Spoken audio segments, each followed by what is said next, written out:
Caroline Fiat, vous êtes peut-être plus critique? Moi, quel dommage. Quel dommage d'en arriver là aujourd'hui.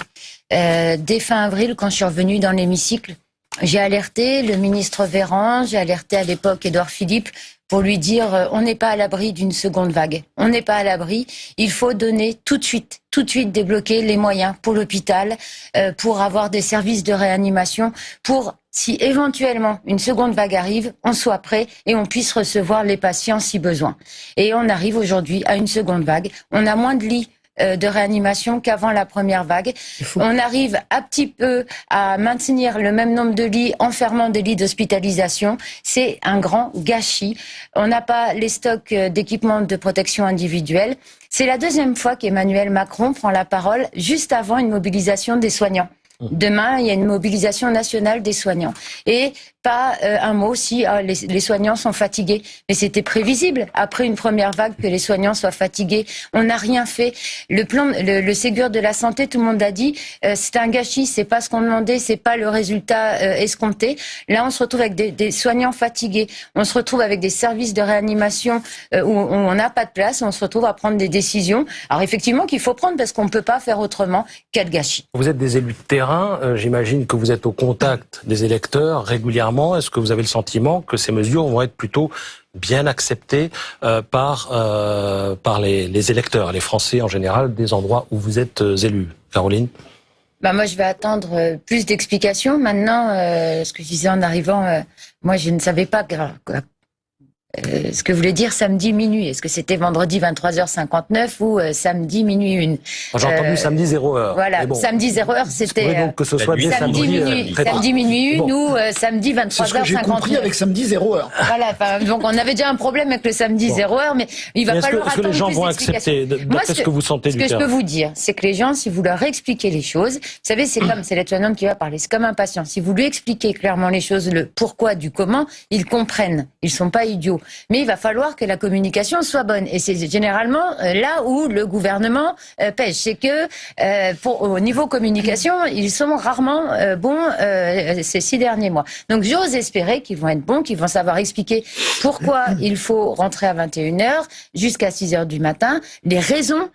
Si vous ne donnez pas les raisons, forcément, ça fonctionnera pas. Donc moi, j'attends les explications dès demain du gouvernement, du pourquoi, du comment, le couvre-feu, parce que là, ce soir, je ne les ai pas. Là encore, c'est vrai que c'est un signal qui n'est pas forcément positif pour les ménages et pour donner de la confiance.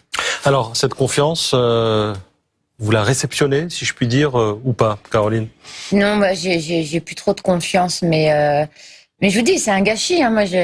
Ça, d'accord, vous l'avez dit, mais en fait, maintenant sur le plan économique, d'abord il y a des mesures qui ont été prises en termes de pouvoir d'achat pour les personnes qui touchent l'APL et le RSA. Est-ce que ça, vous applaudissiez? Vous dites non, il en fallait un petit peu plus Moi, j'attends. Samedi, normalement, il doit y avoir des annonces. Parce qu'il y a la conférence de presse détaillée du Premier ministre aura lieu demain, si j'ai bien entendu. Voilà. Et moi, je veux vraiment voir les annonces. On voit que les demandes au secours populaire, au restaurant du cœur, ça explose. Les étudiants, les jobs étudiants sont souvent dans les restaurants le soir. Enfin, c'est là où ils gagnent un peu d'argent. Qu'est-ce qu'on va faire pour ces étudiants qui perdent leur job étudiant? Il y a plein de choses comme ça. Et moi, je veux des réponses concrètes. Et c'est pas avec 100 € que vous répondrez à ça. Et ça, je veux avoir les réponses.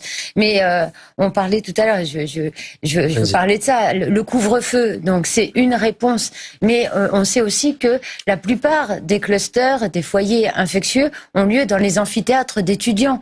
Et ça, on n'entend rien. Et c'est pas parce que on empêche. Il y a une jauge dans les amphithéâtres.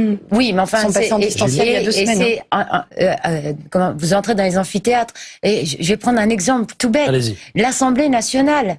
Chaque semaine, ça n'empêche pas les députés. Chaque semaine, on a des nouveaux députés.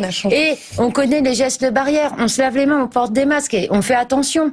Et ça n'empêche pas. Parce que du moment où vous mettez plusieurs personnes ensemble, et là, on ne fait rien. Et les Cette semaine, le président de l'Assemblée. Mais avant, on faisait attention aussi. Et je vous coupe pas la parole.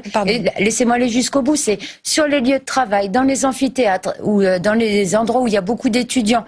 Là, qu'est-ce qu'on fait? Rien. Donc, un couvre-feu, il faut donner des explications aux gens. C'est pour ça que je vous dis, faut pas pêcher la communication et aussi apporter des réponses sur les autres lieux où il y a des foyers infectieux qui se créent. Sinon, les restaurateurs et les gens ne comprendront pas pourquoi on les interdit de faire la fête, de se réunir et d'avoir des moments conviviaux et qu'on les oblige on les force à aller travailler ou aller sur leur lieu d'études et où c'est aussi dangereux. C'est ça que je vous dis, que la communication est importante. On a écouté tout à l'heure ce que disait Victor Gascoigne à propos de Jean-Luc Mélenchon, qui a répondu, on va dire, par l'ironie et par l'humour ce soir, mais peut-être pas forcément sur le fond. Et on a l'impression que c'est peut-être un peu compliqué pour l'opposition, dont vous êtes, de critiquer en ce moment les mesures qui ont été annoncées par Emmanuel Macron. Non, mais nous, on veut pas se mettre en danger nous-mêmes, mettre en danger les autres. Vous savez, moi, j'ai remis la tunique à la première vague et je suis de nouveau réquisitionnable. Et moi, si je pouvais éviter d'avoir des patients, d'être réquisitionné, d'avoir des patients dans mon service. Je le précise. Oui. Et je suis retournée travailler en réa Covid. Et si je pouvais éviter d'être réquisitionné, de me retrouver de nouveau avec des patients intubés et vraiment dans des états dramatiques, je préfère. Après, est-ce que ce sont les bonnes décisions prises? Moi, je vous ai dit le gâchis. C'est-à-dire que moi, j'avais envoyé des messages pour dire ce qu'il fallait faire. Mais j'ai entendu le maire de Montpellier et j'imagine, voilà, les restaurateurs, il me disait qu'il avait des restaurateurs en larmes. Moi, j'ai mes collègues soignants qui sont en larmes. Il y a les enseignants qui sont en larmes. Enfin, on est dans une situation. C'est ça que tout à l'heure je disais, c'est le gâchis. Est-ce que maintenant qu'on en est dans cette situation de maire, on n'a plus le choix? Faut protéger nos concitoyens. Donc c'est ça que je veux dire, on n'a plus le choix, mais on est dans une situation de détresse, de désespérance, où voilà, les gens sont en larmes, et c'est ce que nous disait le maire de Montpellier. Voilà, moi je trouve dommage de se retrouver dans une situation où on va avoir les gens en larmes au téléphone en nous disant mais qu'est-ce qu'on a fait, qu'est-ce qu'on va faire, qu'est-ce qu'on va devenir, et c'est ça moi qui m'inquiète. Mais effectivement. Qu'est-ce que vous voulez dire? Que pour ne pas avoir ça, il faut accepter le couvre-feu, ou que cette mesure n'est pas nécessaire? Je comprends pas où vous voulez en venir. Moi, ce que je veux vous dire, c'est que ça fait 6 mois que je crie et hurle le fait de dire qu'il fallait. Aujourd'hui, fallait-il faire? On ne peut pas revenir sur le passé, je comprends très bien. Oui, mais comprenez que moi, ça m'agace quand ça fait 6 mois que je dis, si on fait pas ça, on va arriver droit dans le mur. Et aujourd'hui, on est droit dans le mur et on ouvre un couvre-feu. Mais zut, quoi. Ça fait 6 mois que je dis, on n'a pas de gants, on n'a pas de masque. Vous nous envoyez droit dans le mur. S'il y a une seconde vague, moi, je vais y retourner. Vous auriez prolongé le confinement?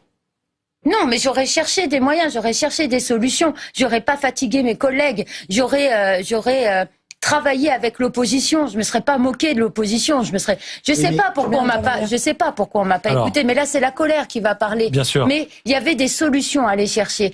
Nous, quand le déconfinement a été proposé, on a donné des solutions, on a proposé des solutions. Peut-être qu'il fallait les retravailler ou je ne sais quoi. Mais là, quand ça fait plusieurs mois qu'on dit attention, vous allez dans le mur, il faut des personnels dans les EHPAD maintenant, et qu'il y a rien qui est fait, et que demain on va nous compter les morts dans les EHPAD par centaines. Moi, je vais dire quoi?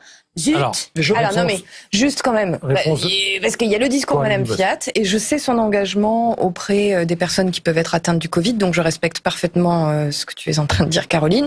En revanche, je suis obligée de souligner que dans ton groupe politique, il y a des attitudes différentes. Enfin, la semaine dernière, on était en hémicycle pour voter le dispositif transitoire avant la reprise de l'état d'urgence. Donc des dispositifs transitoires pour permettre justement d'avoir un certain nombre de mesures protectrices. Et il s'agissait notamment pour certaines villes de réduire l'heure de fermeture des restaurants, etc. Mais à part la majorité, les autres groupes politiques, ils réclamaient tous, il y a même eu une demi-heure de débat pour ouvrir les discothèques. Ne me dites pas... Nous, on n'a pas voté ça. Il y a eu des débats pour réouvrir les salles de sport. Ils le réclamaient encore aujourd'hui. Quatennens le réclamait encore aujourd'hui, les salles de sport. Donc, pardon Caroline, mais tout le monde dans ton groupe politique n'a pas la même attitude, très préoccupée par la santé des Français, et dans les autres oppositions non plus.